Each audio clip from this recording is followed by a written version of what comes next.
Shalom, fils et filles des dieux. J'espère que vous allez bien. Je reviens aujourd'hui avec un autre appel qui est très important d'ailleurs. Vous savez, nous entrons dans les jours les plus sombres, vraiment les plus sombres. Et il est très important de faire des choix sur notre manière de vivre.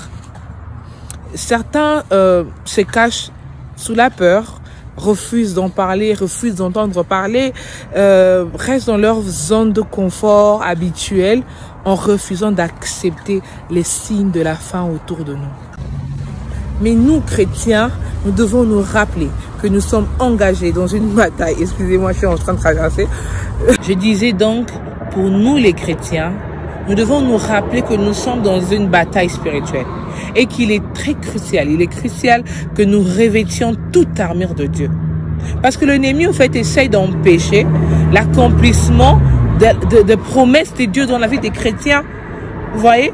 Donc, c'est mieux d'avoir des stratégies pratiques en plus pour vaincre l'ennemi pendant ce moment de la fin.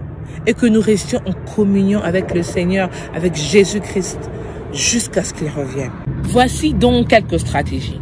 La première est de témoigner les bienfaits de Dieu et la vérité sur la parole de Dieu. En fait, témoigner est une action personnelle, ok? Mais ça rend la vérité réelle. Donc, si tu ne témoignes pas, rien ne se passe. Le diable est d'accord avec nous, qu'on croit, que nous croyons tout ce que nous voulons jusqu'à ce que nous commençons à témoigner. C'est quand il se sent secoué et il fait tout pour nous empêcher de déclarer la parole de Dieu. Donc retenez que votre témoignage a du pouvoir. Donc la deuxième est lire la parole de Dieu et savoir l'utiliser contre le diable. Parce que la parole de Dieu est l'arme la plus puissante de temps de la fin, vous savez. En fait, nous devons apprendre à rester vivants en Christ. Parce que l'une des marques importantes de la maturité spirituelle est d'utiliser des versets clés. Des versets clés qui nous aident. Quand nous nous retrouvons dans la tentation, utilisons ces versets afin que nous soyons délivrés. Et priez sans cesse. Mes frères et sœurs, je vous assure que la prière est une arme incroyablement puissante pendant ce temps de la fin.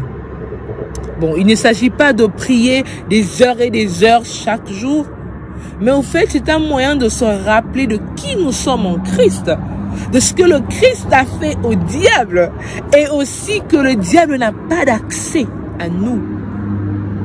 Nous avons déjà été délivrés de main de l'ennemi. Nous avons accès au Père directement, la voile s'est déchirée.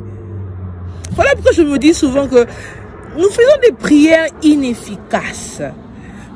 Donc nous demandons des choses qui nous ont déjà été données.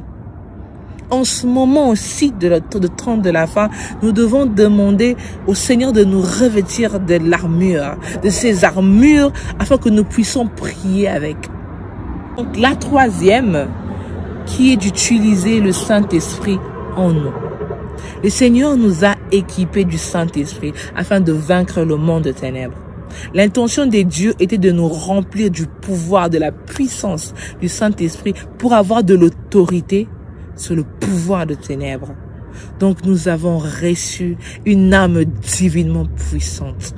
Utilisons-le pendant ce moment de la fin. Et c'est aussi notre ami fidèle. C'est lui qui nous tient par la main. C'est lui qui nous apprend à marcher avec le Seigneur, à glorifier, à adorer le Seigneur pendant qu'il en a besoin. C'est lui qui communique avec notre intérieur. C'est lui qui communique avec la voix la plus grande de notre conscience. Utilisez cette arme si divinement puissante. Je passe à la quatrième qui est la dernière. C'est le pardon. Pratiquer le pardon.